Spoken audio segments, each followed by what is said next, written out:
Ryan, let's start it off by talking about the Astros because they're kind of having a little mini hangover. They're 6-7 at the time of this recording. They've only won one series, which was just recently against the Tigers in a 3-game set. They've split a 4-gamer against the White Sox, and then lost 2 of 3 to each the Tigers and the Twins. So not the start that the Astros envisioned. And so just kind of the driving question that I want to ask you is, what is wrong with Houston, and are you very concerned? Not super concerned. We talk about it's kind of a World Series hangover a little bit for them, and not really concerned for them in the start to the year. It sucks for Astros fans. It's definitely frustrating. But the concern for early season struggles would be, are they going to make the playoffs? And that's kind of what you see in a team like the Phillies that we talked about in last week's kind of videos. And that's kind of a concern because coming into the year, that's a team that we thought were the third wildcard team, and a slow start means they're on kind of the edge of that wildcard spot. But in the Astros, this is a team that we were pretty sure was going to make the playoffs, and kind of fairly confident that they were going to win the division as well.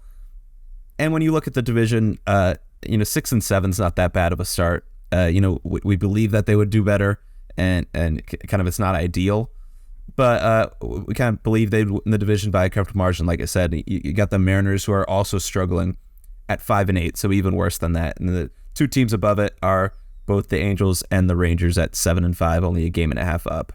So it's not really concerning. Obviously, it's not the start you want to have, but for me, I think they'll be fine. They're still going to be in the playoffs and probably still atop that division, just because, it's so close. You're not falling behind too far early in the season. You don't have ground to make up, really. And they're so battle-tested in the playoffs. Once they get there, there's really no concern that they could make a run, and they probably are going to maybe make a run. So slow start's not that bad.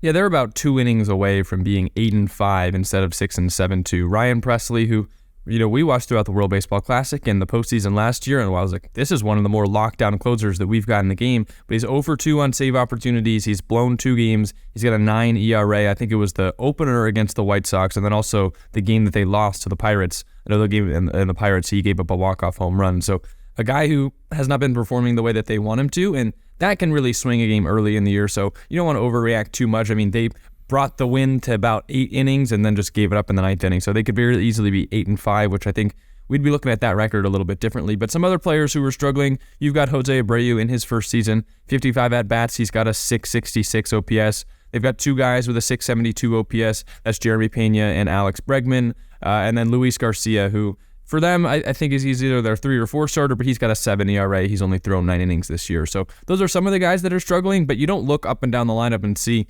that everyone's struggling. So it is kind of weird to diagnose where this comes from, and my guess is it's from the bullpen. Yeah, it's kind of it sucks to have bullpen struggles, because obviously if you see your team hit throughout the game, you see kind of a starter turn in a good start, and you're in position to win a game, and the bullpen, that's one of the more frustrating things from team perspective, fan perspective, anything. So the Astros, the team who it's not really characteristic of them, I'll say, to struggle in the bullpen and give away games, given just how experienced they are and how well they are managed and coached, just top down. It's just not characteristics. It's baseball. Sometimes guys won't perform. So over the course of a long season, like we have in baseball, it sucks. You want to win games that you have a chance to win, but over the course of 162, it's not going to really be cause for concern. Yeah, and you look, they've got a plus 13 run differential, which you don't normally see, a positive run differential for teams that are under 500. It means they're winning by a good amount and they're losing by really razor-thin margins. So I think that you can feel pretty fine about them. And I wanted to put some context in because I truly believe the World Series hangover is a thing. Teams regularly have a slow start after winning a World Series or even playing in a World Series, which we mentioned with the Phillies last week. The Braves started 7-10 last year, and really they went the first 2 months and were right around a 500, maybe even a below 500 team, and they really struggled out of the gate before obviously turning it on.